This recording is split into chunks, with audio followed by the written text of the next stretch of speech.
Hello दोस्तों, जीत Chauhan ARC में आपका हार्दिक अभिनंदन और स्वागत है दोस्तों। आइए दोस्तों, आज हम लोग सीखते हैं घोष और अघोष के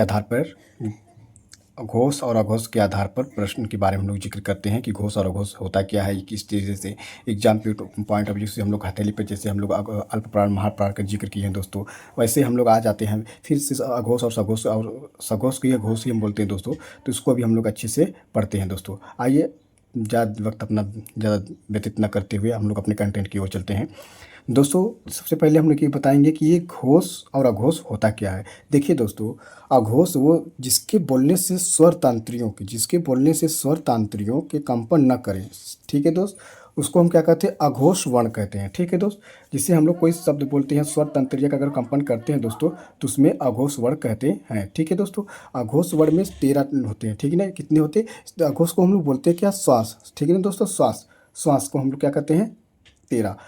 अघोष को ही हम लोग श्वास बोलते हैं, जिसको कितना वर्ड है, 13 वर्ड है। ठीक है दोस्त, अब हम लोग आ जाते हैं इधर पे। देखिए दोस्तों, ये जो आपका एक अघोष है, एक अघोष है सघोष। सघोष को हम लोग क्या बोले दोस्तों, कि हम लोग घोष भी बोलते हैं। ठीक है दोस्त, अब हम लोग आ जाते हैं कि समझते हैं अच्छे से कि सघोष होता क्या है और अघोष होता क्या है। देखिए दोस्तों, एक और दो आ जाते हैं तो उसको हम लोग क्या, अघोष कहते हैं। ठीक है ना। आप लोग राइट वाले हैंड को लेंगे, राइट वाले जब हैंड को लेंगे दोस्तों, तो अंगूठे और एक पहले फर्स्ट वाले उंगलियों को हम लोग क्या बोलते हैं, अघोष बोलते हैं। ठीक है। अब इधर देखिए, थर्ड वाले उंगली से लेकर और लास्ट जो कानी उंगली, जिसको हम लोग कानिका बोलते हैं या नामिका भी इसको बोलते हैं, तो इसको दोस्तों हम लोग 3 4 5, ये 3 4 5 सघोष, 3 4 5 सघोष और घोष, 3 4 5 सघोष और घोष होते हैं। ठीक है दोस्त, अब हम लोग आ जाते हैं कि अघोष में आता क्या है दोस्तों। या घोष में देखिए दोस्तों, एक तो होता है कि एक तो आपका आ जाता है स श श, तीनों स आपके कित में अघोष में आ जाते हैं। लेकिन दोस्तों, अब आप कहेंगे भाई सर जी, ये ह उठ के कहाँ चला गया, ये ह उठ के आपके घोष में चला गया।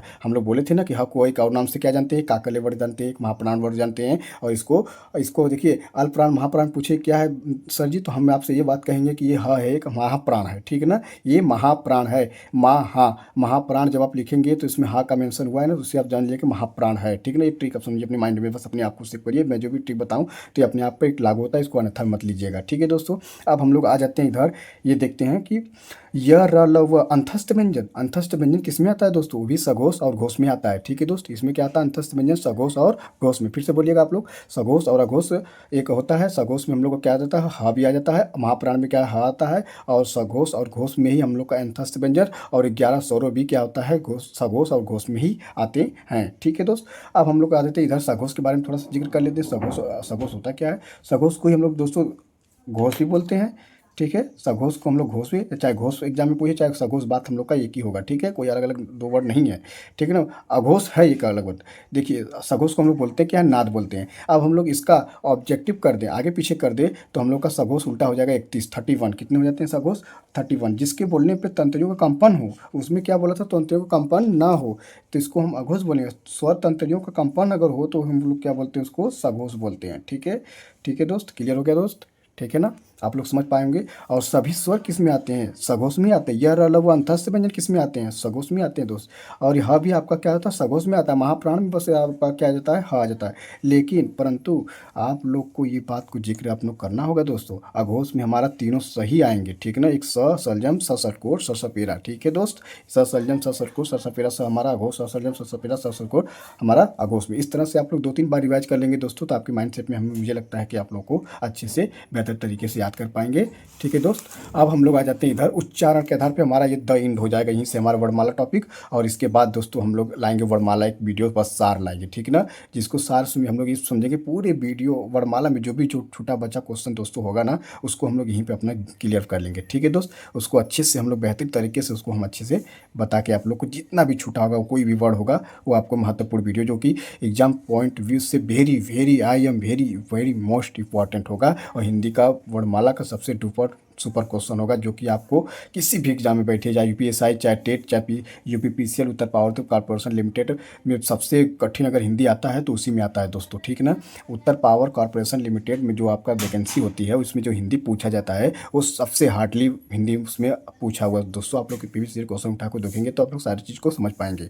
और उसके बाद दोस्तों, चाहे यूपीएसआई में बैठिए, चाहे यूपी अधीनस्थ में बैठिए, यूपीपी में बैठिए, पीएससी, चाहे जेल बॉर्डर की सारी वैकेंसियाँ लगी आने वाली ही दोस्तों, सबका नंबर लगा ही दोस्तों, ठीक है ना।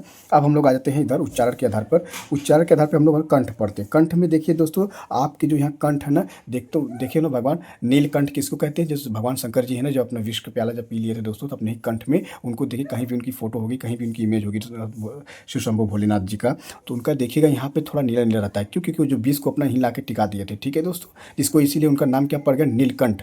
देखिए जब हम लोग समाज पढ़ेंगे तो नीलकंठ किसके अर्थात तीसरा शब्द किसका नोटिस करता है, महाशिव को, शिव शंभू को बहुत नोटिस करता है, जिसको हम क्या कहते हैं, बब्रीही समाज। लेकिन हम लोग आगे के जब चैप्टर को डिक्लेयर करेंगे दोस्तों, तो सारी चीज़ बहुत बेहतर तरीके से, बहुत अच्छे तरीके से आपको समझ में आ जाएगा, ठीक है दोस्त। अब हम लोग आते हैं कंठ। कंठ में देखिए दोस्तों, एक तो वर्ड आता है कस, ख, ग, घ, अंगा।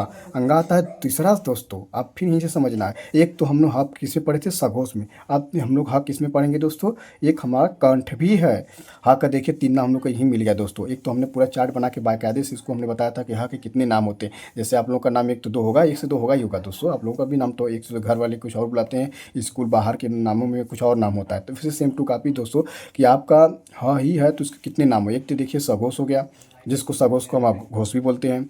एक तो महाप्राण वर्ण हो गया, तीसरा एक उसमें व्यंजन हो गया, तीसरा काकल्य वर्ण हो गया, चौथा एक हमारा क्या होता है, कंठ भी हो जाता है, ठीक है ना।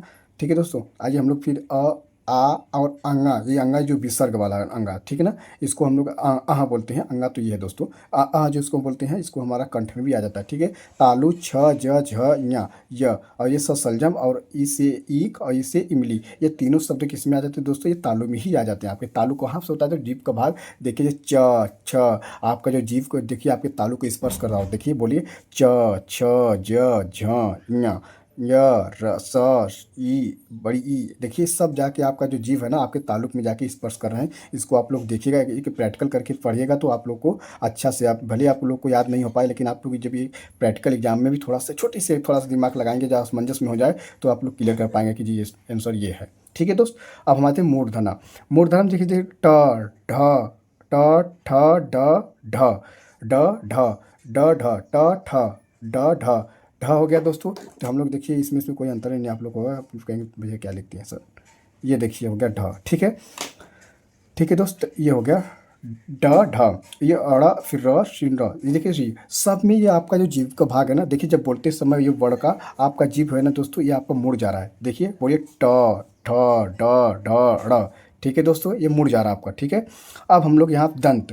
दंत इसलिए बोलते हैं कि जब आप लोग त से लेके ध तक बोलेंगे, न तक, तो आपका जो जीभ है ना, जीभ का भाग देखिए आपके दांतों में जाके लड़ेगा, देखिए बोलिए त, थ, द, ध, न, ल, श।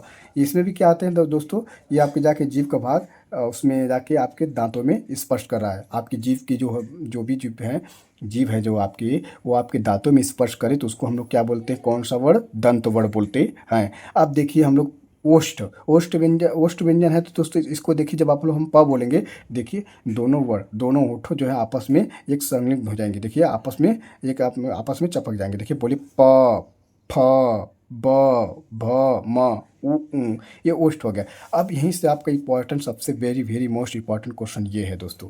देखिए ये तो सबको अपनी प्रैक्टिकल से कर तो ले जाएंगे, लेकिन एक आपको एक्स्ट्रा एक इन्फॉर्मेशन जानकारी आप लोग को अपने दिमाग के मस्तिष्क पे सब यूज करना है दोस्तों। वो क्या है, दंतोष्ठ। दंतोष्ठ क्या होता है, वह एक होता है कंठोष्ठ। कंठोष्ठ अ हो जाता है, आ हो जाता है, फिर अ हो जाता है, उ हो जाता है, ठीक ना। अ प्लस उ से बनेगा तो अ हो जाएगा, अ प्लस अ से बनेगा तो आओ हो जाएगा। एक होता है कंठ तालव्य। कंठ तालव्य ए हो जाता है, ए हो जाता है, ठीक है दोस्तों।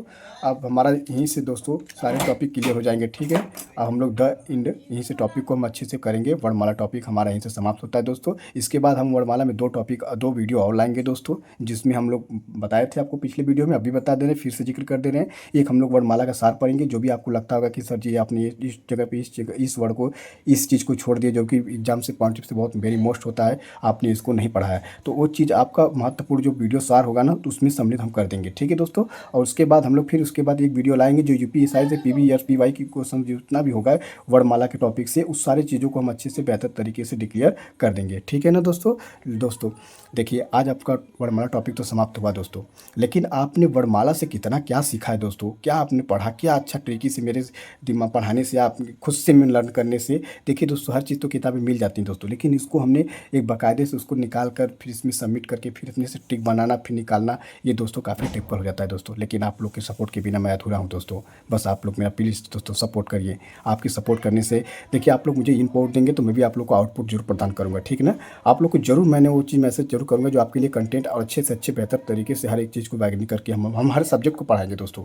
ऐसा नहीं कि हम लोग हिंदी करंट अफेयर, हम लोग जो भी आप कहोगे दोस्तों, अच्छी अच्छी हैंड राइटिंग नोट्स में सब चीज़ आपको प्रोवाइड बहुत बेहतर तरीके से tricky base, concept base, fact base के आधार पर ही हम लोग सब कुछ पढ़ेंगे, ठीक है ना दोस्तों। बस आप लोग का प्यार मुझे चाहिए और कुछ नहीं चाहिए, बस आपको प्यार चाहिए, प्यार चाहिए, प्यार चाहिए दोस्तों, ठीक है। बस आप लोग मुझे सपोर्ट करिए दोस्तों, ठीक है। चैनल को लाइक करिए, सब्सक्राइब करिए और शेयर दबा दबा के करिए दोस्तों, जिससे मुझे उसको देखकर मोटिवेशन मेरे अंदर जागरूकपन हो और उस पर आप लोग के लिए कटिबद्ध तरीके से मैं और मेहनत करूँ और अपने आप को इम्प्रूव करने की कोशिश करूँ। वो आप लोग का प्यार दुलार ही मुझे ऐसे करने में मजबूर करेगा दोस्तों, और कोई तरीका नहीं दोस्तों, ठीक है। Thank you, love you guys, thank you.